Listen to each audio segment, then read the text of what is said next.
بسم اللہ الرحمن الرحیم۔ السلام علیکم دوستو، ہولی کے بارے میں تو آپ سب جانتے ہی ہوں گے۔ یہ ہندوستان میں منایا جانے والا ایک قدیم تہوار ہے۔ یہ ہندو کیلنڈر میں سب سے آخری ماہ فالکن میں چاند پورا ہونے کے اگلے دن منایا جاتا ہے، جو کہ انگلش کیلنڈر کے مطابق فروری اور مارچ کے آخر میں ہوتا ہے۔ یہ ہندو مت کے افراد کے لیے بڑے تہوار کی حیثیت رکھتا ہے، لیکن موجودہ دور میں اسے صرف ہندو ہی نہیں مناتے بلکہ مختلف مذاہب کمیونٹی کے حتیٰ کہ مسلمان بھی اس میں شرکت کرتے ہیں۔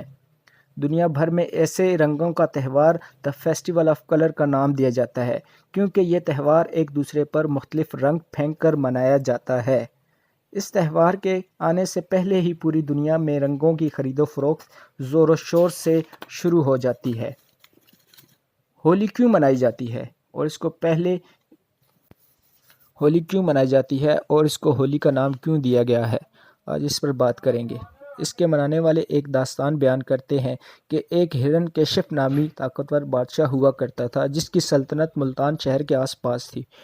اس بادشاہ کو ہندوؤں کے دیوتا برہما نے ہمیشہ زندہ رہنے کا وردان دے رکھا تھا، جس کی وجہ سے یہ بادشاہ مغرور ہو گیا اور رعایا سے اپنی پوجا کروانی شروع کر دی، اور جو اس کی بات نہ مانتا یہ اس کو سخت سزائیں دیتا۔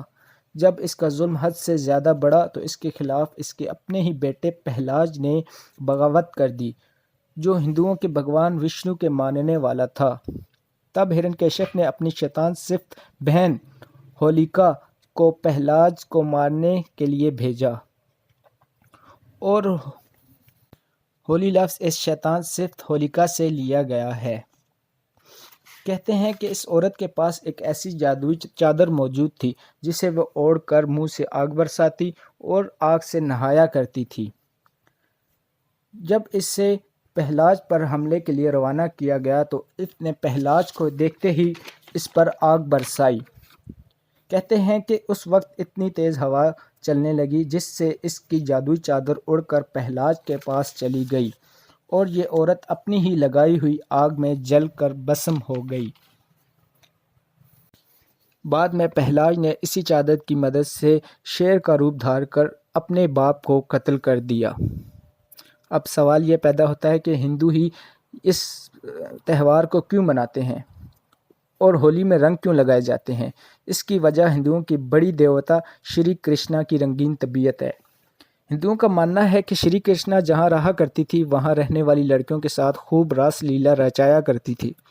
کبھی وہ گاؤں کی لڑکیوں کے مٹکے توڑ دیتی اور کبھی ندی کنارے نہاتی لڑکیوں کے کپڑے چرا کر لے جاتی اور ان لڑکیوں کو مجبور کرتی کہ وہ ان کے سامنے ننگی آئیں اور اپنے کپڑے لے جائیں، اور کبھی بانسری کی دھن پر ان سے ننگا رقص کرواتی اور ان کے ساتھ گندی حرکات کرتی۔